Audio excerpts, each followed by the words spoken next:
नमस्कार दोस्तों, कैसे हो आप सभी। आज मैं आपके लिए श्री कृष्ण भगवान के मित्र सुदामा गरीब क्यों थे बताने जा रही हूँ।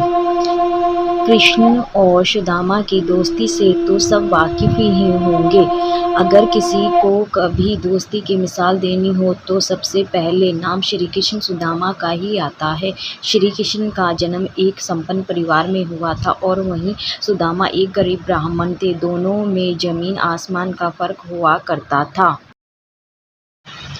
लेकिन फिर भी दोनों की दोस्ती की मिसालें आज भी दी जाती हैं। शास्त्रों में कहा गया है कि सुदामा भी एक समय में बहुत अमीर हुआ करते थे, लेकिन क्या किसी को पता है कि सुदामा गरीब कैसे हुए, क्या थी इसके पीछे की वजह। तो चलिए आज जानते हैं इसके पीछे की एक पौराणिक कथा के बारे में। पौराणिक कथा के अनुसार एक ब्राह्मणी थी जो बहुत गरीब निर्धन थी। भिक्षा मांग कर जीवन व्यतीत करती थी। एक समय ऐसा आया कि 5 दिन तक उसे भिक्षा नहीं मिली। वह प्रतिदिन पानी पीकर भगवान का नाम लेकर सो जाती थी। 6वें दिन उसे भिक्षा में 2 मुट्ठी चने मिले।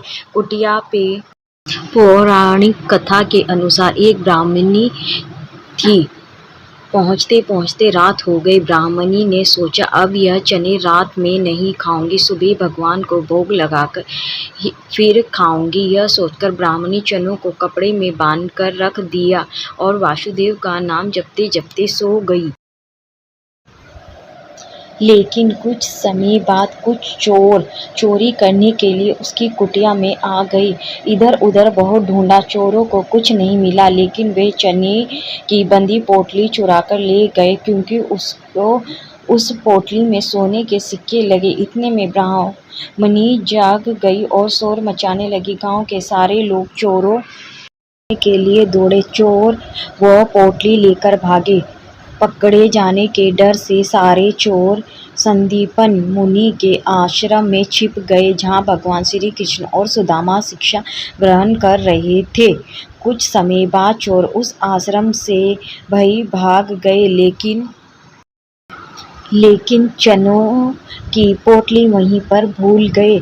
इधर भूख से व्याकुल ब्राह्मणी ने श्राप दे दिया कि मुझ दीनहीन असहाय के जो भी चने खाएगा वह दरिद्र हो जाएगा। प्रातःकाल गुरु माता आश्रम में झाड़ू लगाने लगी और उसे वहीं चने की पोटली मिली। गुरु माता ने पोटली खोल के देखी तो उसमें चने थे।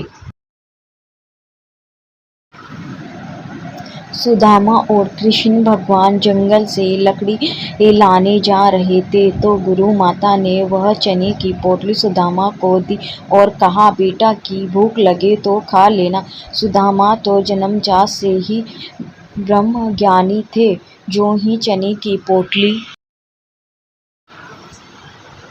सुदामा ने अपने हाथ में ली, जो ही उन्हें सारा रहस्य मालूम हो गया। सुदामा जी ने सोचा, गुरु माता ने कहा यह चने दोनों लोग बराबर बांट लेना, लेकिन यह चने अगर मैंने श्री कृष्ण को खिला दिए तो सारी सृष्टि दरिद्र हो जाएगी। मैं ऐसा नहीं करूँगा। मेरे जीवित रहते मेरे प्रभु दरिद्र हो जाएं, ऐसा कदापि नहीं होगा। इसी बात के डर से सुदामा ने सारे चने खुद खा लिए। दरिद्रता का श्राप सुदामा जी ने स्वयं ले लिया, लेकिन अपने मित्र श्री कृष्ण को एक भी दाना चने का नहीं दिया। ऐसे निभाई सुदामा ने अपनी दोस्ती और खुद बन गए गरीब। इस कहानी से हमें यह प्रेरणा मिलती है कि दोस्ती सच्ची हो तो रिश्ते के मायने बदल ही जाते हैं। सुदामा ने अपने दोस्त को बचाने के लिए सारी जिंदगी एक गरीब की जिंदगी जी।